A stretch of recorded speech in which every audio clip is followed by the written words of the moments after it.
안녕하세요. 반갑습니다. 저는 감리교 신학대학교에서 예배학을 가르치고 있는 오석진이라고 합니다.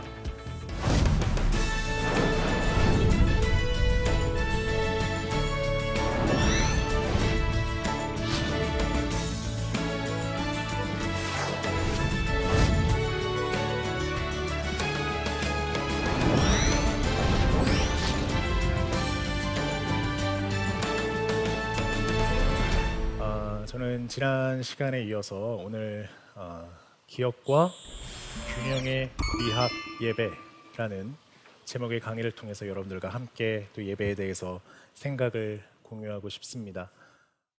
예배에 대해서 다채롭게 여러 가지로 정의할 수 있다라는 것을 저희가 함께 나누었었는데요. 저 역시 그렇습니다. 사실 예배를 구성하는 요소들도 너무나 많고 또 우리가 예배에 얽혀 있는 여러 가지 간증과 은혜들도 많으실 줄로 압니다.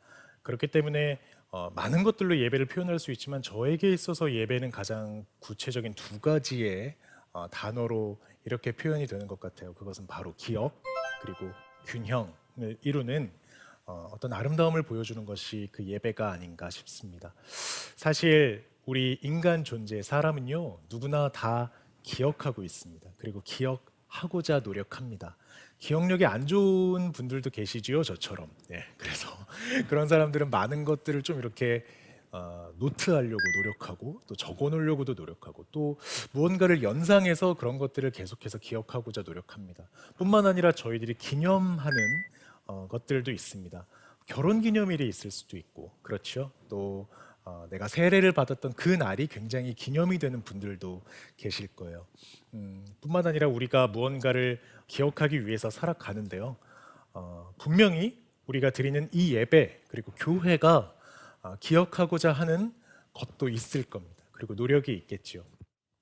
여러분, 우리가 예배를 통해서 진짜 기억하고자 하는 것이 무엇일까요? 그것은 다른 것 아닙니다. 바로 우리를 구원하신 그 하나님의 구속의 역사, 하나님의 대속의 역사, 그 하나님의 구원하심. 우리는 그 하나님의 구원하심을 끝없이 반복해서 기억하고 기념하면서 경축합니다. 그분이 우리에게 행하신 그 위대한 일들을 찬양합니다. 그것이 바로 오늘날 우리가 함께 모여서 이 교회가 드리는 예배의 가장 중요한 이유입니다.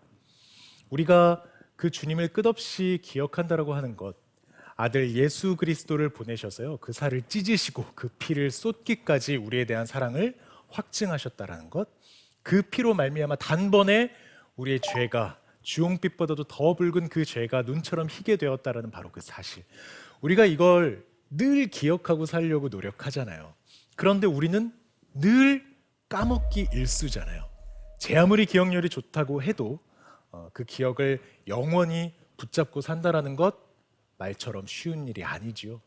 교회도 그랬던 것 같아요. 그래서 이 지난 2000여 년의 기독 역사 가운데 우리 그리스도교회 교회는 어떻게 그 하나님의 이 우리를 향한 위대한 구원의 역사를 잊지 않을 수 있을까? 어떻게 그분을 날마다 기억하며 살아갈 수 있을까? 그것들을 분부하신 대로 기념하며 살아갈 수 있을까를 계속적으로 고민해 왔던 공동체가 바로 교회입니다. 그리고 우리의 예배 가운데 특별히 그 하나님의 구원을 계속적으로 선포하고 기억하려고 또 노력했죠. 여러 가지 것들로 그것을 기억하려고 했습니다. 대표적인 몇 가지를 이야기해 볼 수가 있을 텐데요. 먼저는 말씀 그리고 성찬입니다. 여러분, 말씀은 들리는 말씀, 설교가 되겠지요. 또 우리가 읽는 성경도 되겠지요. 그리고 이 성찬은 그 말씀이 보이는 말씀으로 육화된, 그래서 우리가 먹고 마심으로 말미암아 그 주님을 우리 안에 모시게 되는 놀라운 신비가 됩니다. 이 말씀은요 태초에, 그러니까 천지가 창조도 되기 이전에 그 흑암과 어둠만, 그 혼돈만이 가득했다라고 하는 바로 그 시기에 이 요한복음 1장에 보니까 말씀이 하나님과 함께 계셨다라고 합니다. 그 말씀으로 천지를 창조하셨다라고 하죠. 그 말씀이 육신이 되신 분이 누구십니까? 예수 그리스도, 예수님이십니다. 그래서요 그 예수님은 말 그대로 말씀이 사람의 몸을 입고 어떻게 우리가 이 땅을 살아가야 되는지, 하나님의 나라가 무엇인지 그 복음이라고 하는 진리를 이 땅에 거하시던 공생의 3년의 시간 동안 우리에게 열심히 우리의 눈높이에 맞추어서 가르쳐 주시고 또 설파하셨던 분이십니다. 그리고 그분이 십자가에 달려 돌아가시고 사흘 만에 다시 부활하신 것, 그리고 우리 안에 다시 머무시다가 성령을 내려주시면서 하늘로 승천하시고 다시 올 때까지 가서 아버지와 아들과 성령의 이름으로 세례를 주고 내가 너희에게 분부한 모든 것을 또한 가르쳐 지키게 하라 말씀하신 이 모든 역사를 우리가 지금 이렇게 함께 나눌 수 있는 것, 바로 성경에 기록되었기 때문이죠. 그런데 그 활자는 단순히 우리가 그냥 지금 서점에 가서 사서 읽어볼 수 있는 그런 책과는 너무나 다른 책입니다. 단순한 책이 아니지요. 이 말씀이라는 것은 곧 예수 그리스도 자체이시고 그 예수 그리스도는 곧 하나님과 동등하신 분이시기 때문에 결국 이 말씀이라는 것은 살아있는 유기체적인 것입니다. 살아 운동력이 있지요. 저의 날선 검보다도 예리하다고 기록되어 있습니다. 그래서 우리의 심령과 골수를 쪼개기까지 하며 또 우리 걸음의 등불이 되어 주시기도 하고요. 또 우리 혀의 꿀송이보다도 달다고 기록이 되어 있습니다. 제가 이렇게 말씀드릴 수 있는 모든 것이 바로 말씀으로 기록되어 있기 때문입니다. 그리고 우리는 그 말씀을 믿고 있기 때문이죠. 이 말씀, 이 기록, 이 성경, 이 설교라는 것 자체가요. 그러니까 뭡니까? 하나님께서 우리에게 하신 그 위대한 일들, 예수님 또 성령님께서 우리와 함께 동행하고 계심을 날마다 우리의 인지적인 차원에서 또한 우리의 영적인 차원에서 깨우쳐 주시고 그대로 살아갈 수 있게끔 도와주시는 은혜의 방편이 되는 것이지요. 그래서 16세기의 종교개혁 이후 우리 개혁주의 교회 노선에서는요, 이 말씀이 아주 중요하고도 위대한 부분을 차지하게 되었습니다. 그래서 우리가 예배 가운데 목사님으로부터 전해 듣는 대언되는 그 설교 메시지를 통해서 하나님을 더 깊이 알아가게 되는 것이지요. 깨달아 알아가는 그 진리로 살아갈 수 있게 되는 것이지요. 그러니 이 말씀이 얼마나 우리에게 귀중한 도구이자 축복의 통로, 영광의 도구가 되는 것임을 알 수 있습니다. 우리가 이 말씀을 통해서 하나님을 늘 기억해요. 뿐만 아니라 이 말씀, 성경, 설교 이것이 들리는 말씀이었다면 보이는 말씀으로 드러난 바로 이 성찬. 이 성찬은요, 예수님께서 당신의 입을 직접 열어서 우리에게 명령하신 아주 중요하고도 준엄한 부분입니다. 그렇기 때문에 우리 개신교회 전통에서는 세례와 성찬 이 두 가지를 성례전으로 고백하고 있지요. 바로 그 말씀이 육신이 되신 주님처럼 보이지 않는 하나님이 보이는 하나님으로 드러나사 우리 가운데 어떻게 이것들을 기억하고 기념하며 살아갈지에 대한 그 구체적인 지침이 되어 주셨다라는 겁니다. 여러분 잘 아시다시피 예수님께서 잡히시던 그날 밤 제자들과 더불어서 최후의 만찬을 나누셨죠. 바로 그 자리에서 떡과 포도주를 가지고 이것이 나의 몸, 이것이 나의 피, 그러니 이를 먹고 마실 때마다 나를 기억하여라 말씀하셨다라는 겁니다. 분명히 선포하셨어요. 기억하여라. 그래서 오늘날 우리가 이 성찬을 행할 때마다 주님의 그 살과 피를 먹을 때마다 떡과 잔을 취할 때마다 믿음으로 그 주님을 우리 안에 모시게 되고 그 주님을 기억하게 된다라는 것이죠. 아마도 그 초대교회 1, 2, 3세기에 초대교회를 살아갔던 그 그리스도인들에게는 이것은 더 절실한 문제였을 겁니다. 그들은요, 예수님과 함께 살았던 사람들이지 않습니까? 예수님이 십자가를 지시고 골고다를 오르시는 것, 예수님이 죽으셨다가 다시 살아나신 것, 그리고 그들과 함께 머무시다가 하늘로 승천하신 것, 이 모든 역사를 같이 통과했던 사람들이었습니다. 그러니 예수님이 보이지 않는 그 하늘로 올라가시면서 그들에게 성령을 내려주실 때에 이제 곧 다시 올 것이니 그때까지 늘 깨어 기도하고 항상 이것을 기억하라고 말씀하셨던 그 말씀을 아주 소중한 것으로 붙들면서 주님이 언제 오시려나? 그러면서 주님 너무 보고 싶다. 예수님 우리와 함께 이렇게 떡을 떼시면서 우리에게 먹을 것을 주셨지. 먹을 것뿐만이 아니라 하늘의 양식으로도 배불리게 먹여주셨지. 그 예수님이 너무 그리워서 예수님이 보고파서 그러면 예수님이 이것을 먹고 마실 때마다 기억할 수 있다고 하셨잖아. 우리 안에 그분의 살과 피를 모시게 되는 거잖아. 그분이 우리와 함께 계신 거잖아. 그래서 사도행전의 기록에 그들은 모이기에 힘쓰며 모일 때마다 어떻게 해요? 떡을 떼었다고 기록이 되어 있습니다. 다른 것 하지 않았다라는 거예요. 우리가 그때 당시 아직 예배라는 말이 등장하기도 전입니다. 모임이었어요. 모여서 다른 것 한 게 아니라 열심히 떡을 떼었다라는 거예요. 왜? 떡을 떼고 이것을 먹고 마실 때 주님을 기억하게 되니까 말이죠.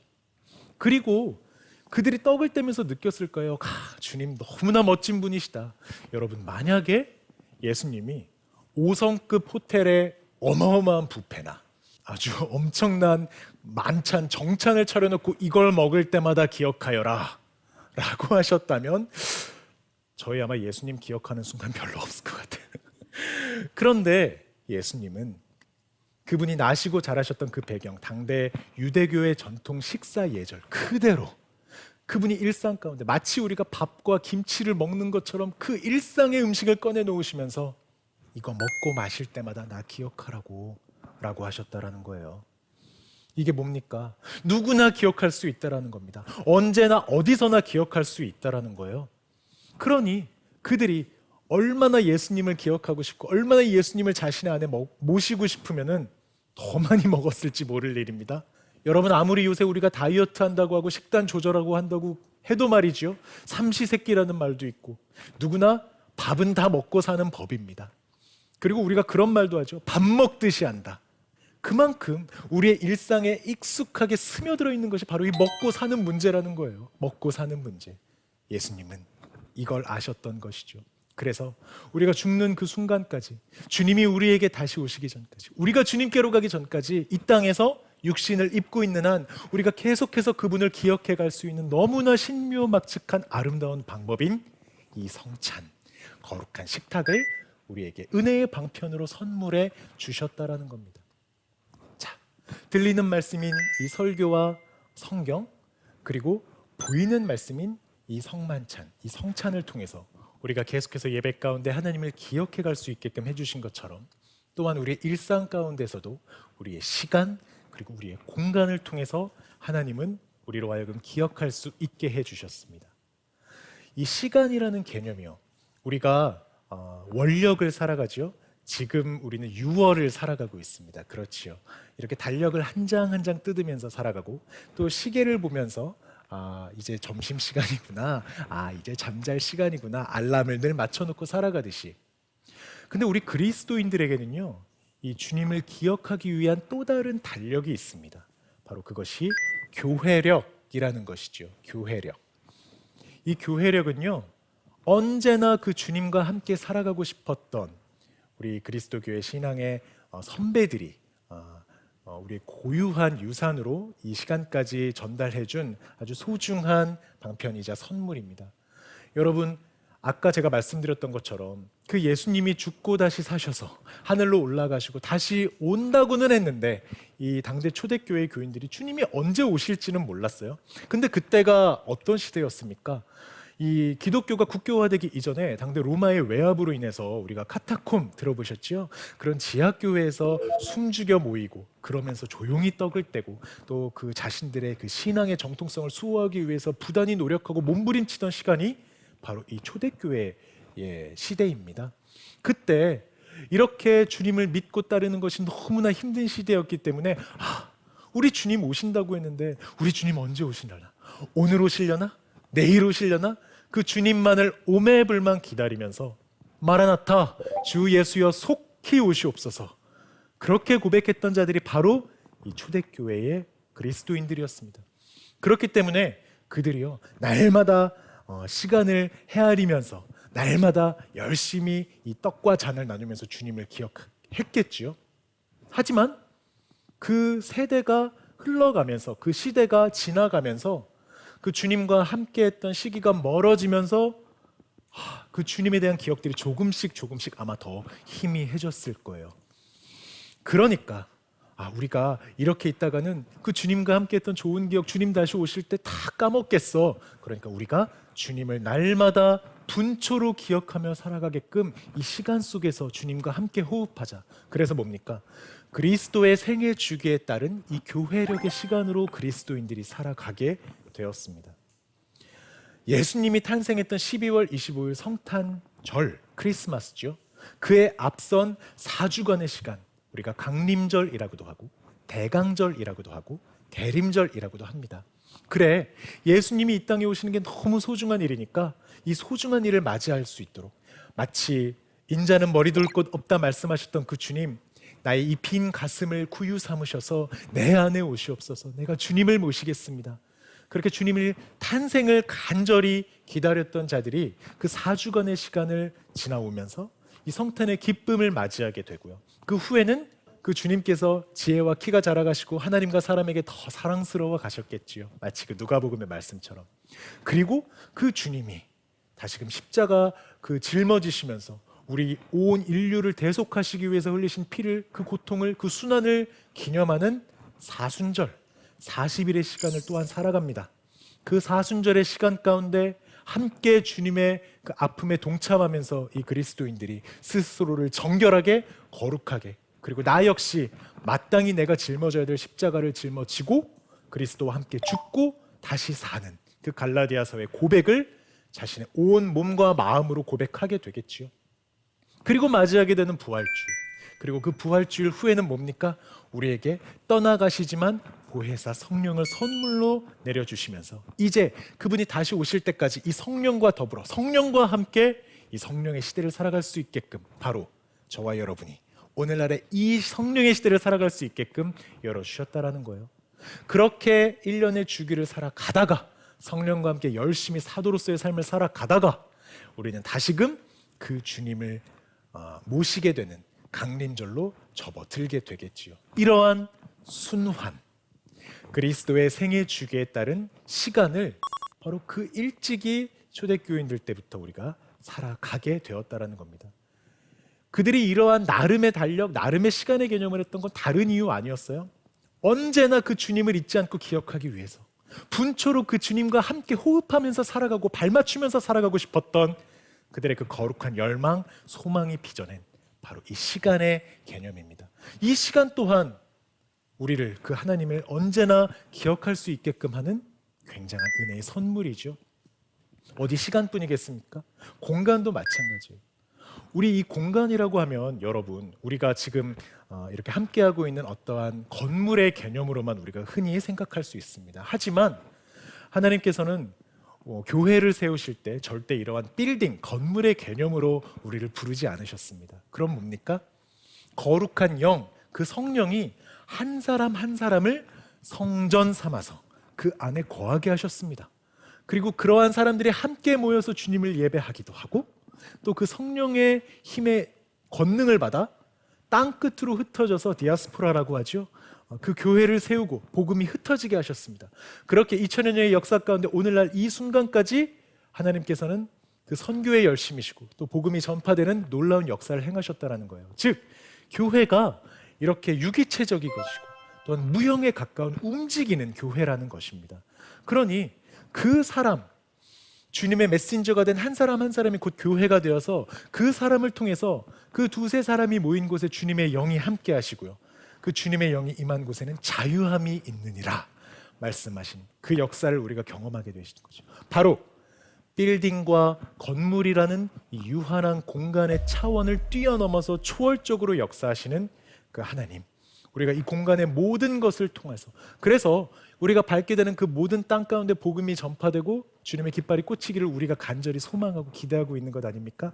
아직 우리의 발길이 닿지 않은 그곳에도 이미 주님의 성령은 계시기 때문에 우리가 그곳을 품고 선교사의 마음으로 기도하고 있는 것 아닙니까? 바로 이 정해져 있는 어떠한 물리적인 공간을 뛰어넘어서 초월적으로 역사하시는 그 하나님의 공간의 운행하심을 우리가 경험하고, 이를 통해서 우리는 그 선교에 열심이신 하나님, 오늘도 그 구원 사역에 열심이신, 그리고 우리를 먼저 구원해 내신 그 하나님을 끊임없이 기억하고 기념할 수 있다는 겁니다. 우리의 예배 안에서 우리가 이 하나님의 사랑, 하나님의 구원을 계속해서 기억하고 기념해 갈 수 있는 이 한 4가지 정도의 개념들을 이야기했습니다. 이 수많은 개념들은요, 참 아름답게도 어떠한 균형감을 갖추고 있습니다.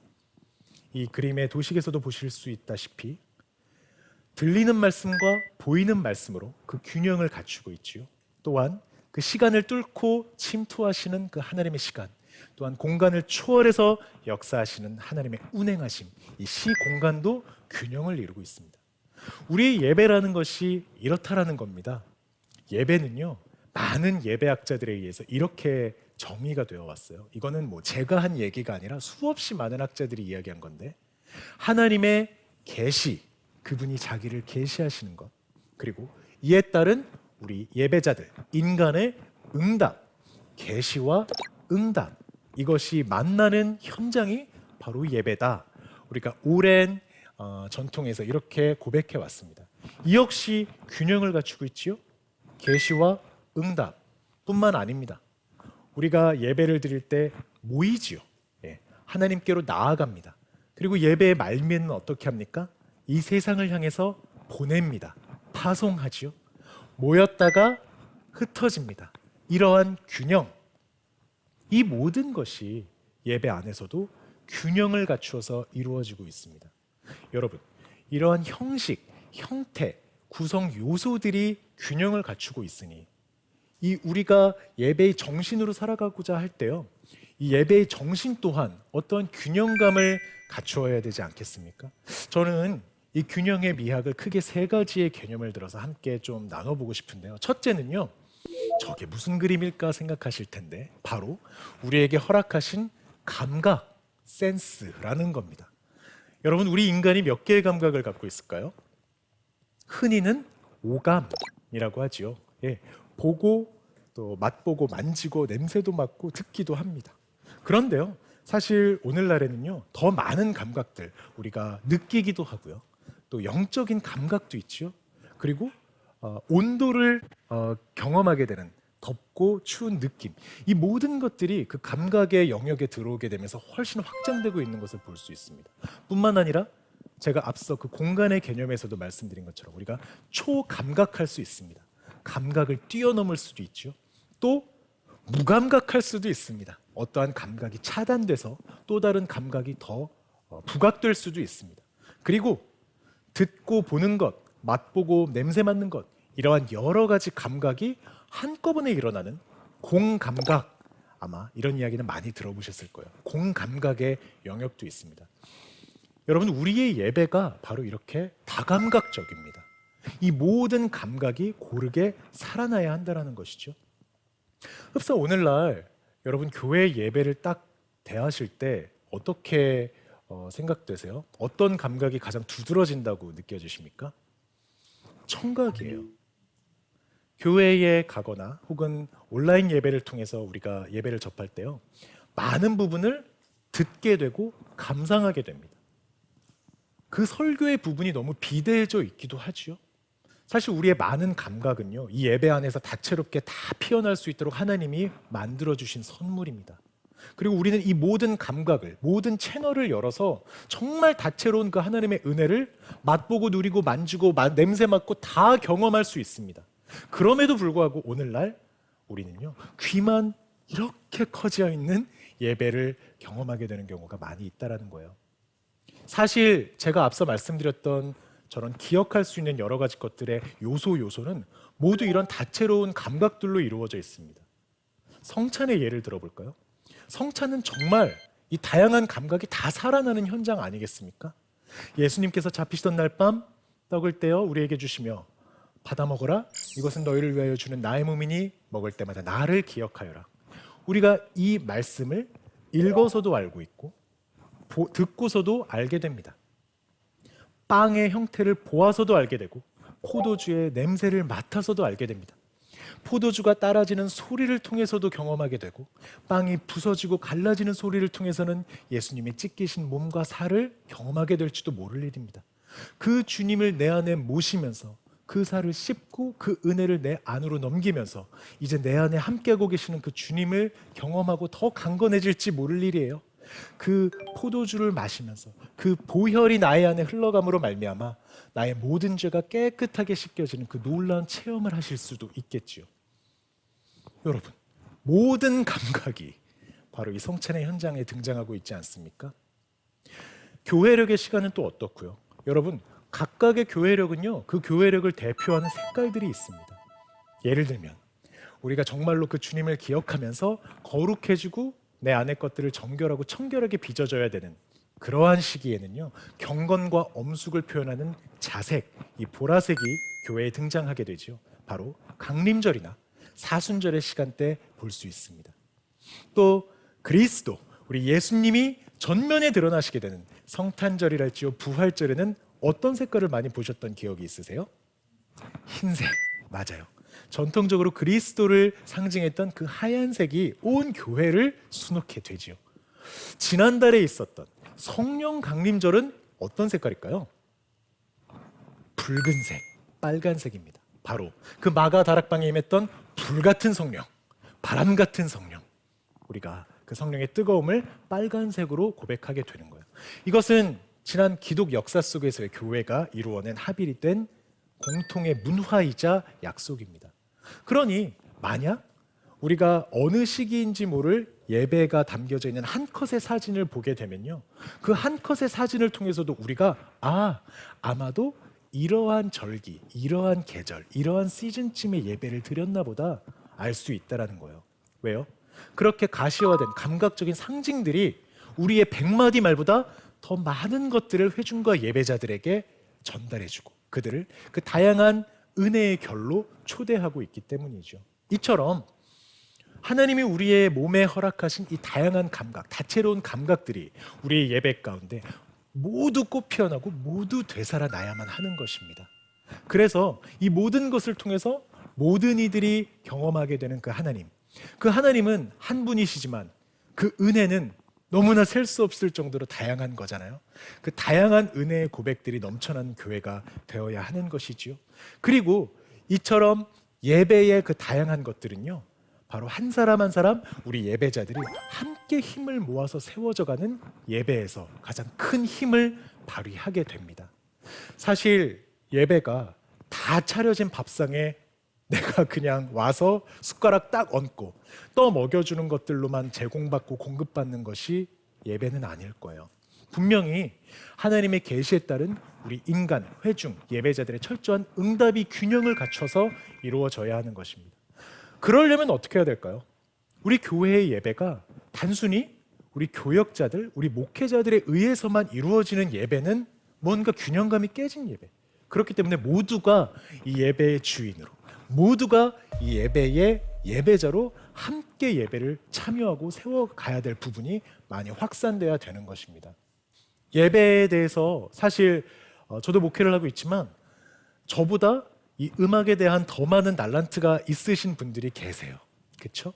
또 앞서 말씀드렸던 그런 색깔들을 어떻게 아름답게 표현해낼 수 있을지에 대한 더 많은 은사가 있는 분들이 분명히 계십니다. 그리고 하나님께서는 그러한 분들을 정말 보석처럼 우리의 교회 가운데 지체로 다 숨겨 놓으셨다라는 거예요. 그런 분들의 그 소중한 은사가, 소중한 재능이 다른 곳에서 꽃피우는 것이 아니라 바로 이 현장, 하나님을 기억하고 그 하나님께 예배하는 바로 이 예배의 현장에서 꽃피어 난다면 그것만큼 아름답고 복된 일은 없을 겁니다. 그런 분들을 더 적극적으로 초대해서 이 예배가 더 향기롭고 풍성하게 세워질 수 있도록 교회가 더 문을 열고 또 모두가 더 적극적으로 참여하고자 하는 노력이 바로 필요합니다. 이것이 함께 이루어가는 예배의 균형이 되겠지요. 이러한 아름다움, 이러한 다채로움이 우리의 예배를 더 균형감 있게 합니다. 여러분, 이 모든 것이 종합되어져 있는 곳이요, 이 모든 것이 성령의 한 끈으로 묶여 있는 곳이 바로 우리의 교회이고, 이 교회의 목적이 바로 예배입니다. 그러니 우리는 그 하나님의 사랑과 구원을 끊임없이 기억하면서 그리고 모두와 더불어 함께 균형 있게 그 하나님의 나라를 향해 나아가야 할 줄로 믿습니다. 바로 영과 진리로 드려지는 이 예배가 이렇게 하나님을 기억하고 또 함께 균형을 이루어가는 그 하나님 나라를 이 땅에 이루는 현장이기 때문입니다. 강의는 이것으로 마치겠습니다. 혹시 질문 있으실까요? 교회가 재미있다라는 인식을 갖게 하기 힘든 시대인데요. 자녀도 재미있게 느끼게 할 방법이 있을까요? 굉장히 중요한 질문이고 또 어려운 질문입니다. 하지만 이 질문에 답이 있다고 생각합니다. 그 재미를 느낄 수 있다라는 것은 사실 우리가 주입하거나 교육해서 학습을 통해 얻어지는 것들은 아니죠. 말 그대로 느끼는 부분입니다. 오늘 강의를 통해서 우리가 함께 나누었듯이 우리는 모두 영적인 존재로 부름받았고요. 지어져 있습니다. 그렇기 때문에 우리가 느낄 수 있는 여러 가지 감각들이 있겠죠. 어린 자녀들은, 그리고 학습기에 있는 아이들은요, 우리가 이렇게 앉아서 오랜 시간 설교를 통해서 이렇게 뭐라고 이야기하면요, 가만히 있지를 못합니다. 오히려 그 아이들이 하나님의 세계, 하나님의 것들을 경험하게 되는 것은 굉장히 다른 차원에 있을 수 있습니다. 어떠한 감각이 될 수 있겠죠. 어떠한 느낌이 될 수 있겠죠. 그러한 모든 것들을 그 눈높이에 맞는 감각을 통해서 열어주고, 설교뿐만이 아니라 찬양을 통해서 어떻게 우리가 기도를 해야 될지를 통해서 예를 들면 우리 세족식이라고 하지요. 또 요새는 교회 학교에서 세수식을 하는 경우도 많이 봤습니다. 제가 세수식을 한번 한 적이 있었는데 그 아이가 나중에 이런 얘기를 하더라고요. 목사님, 오늘 그 물이 굉장히 따뜻했어요. 저 예수님이 아마 그렇게 따뜻하신 분인 것 같아요. 이거는 아마 저희 같은 기성의 어른들은 쉽게 할 수 없는 고백일지 모릅니다. 하지만 아이들은 더 직관적으로 그러한 감각에 열려 있다는 겁니다. 이렇게 다양하게 우리에게 허락되어 있는 여러 가지 감각들을 모두 다채롭게 열어서 그 하나님을 경험하게 하고, 그런 것들을 또한 조금 이해가 부족한 부분을 우리 공동체가 함께 연약함을 도우면서 설명과 사랑을 통해 그렇게 학습해 가면은 아마 이 다음 세대, 또 온 세대가 연합해서 더 향기로운 예배를 하나님께 올려드릴 수 있을 거라고 생각됩니다. 오랜 시간 경청해 주셔서 감사합니다.